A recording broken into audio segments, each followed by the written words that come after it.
Hello friends, তো আমাদেরই একজন সাবস্ক্রাইবার শাগনিক দত্ত আমাদেরকে সাজেস্ট করেছিল হিলখাট রোডের এই চৌধুরী পাওভাজি থেকে পাওভাজি খেয়ে দেখার জন্য। আর সেই জন্যই আজ সন্ধ্যায় আমরা চলে এসেছি এখান থেকে পাওভাজি ট্রাই করতে। তোমরা কি এই পাওভাজি আবিষ্কারের ইতিহাসটাকেও জানো?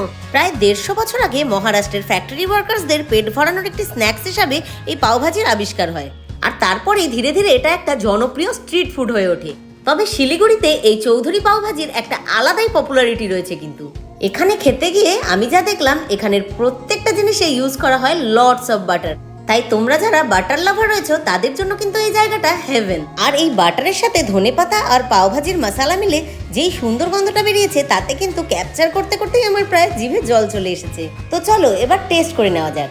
গরম গরম বাটারি এই পাওয়ের সাথে এই ভাজিটা দিয়ে খাওয়ার মজাটাই আলাদা।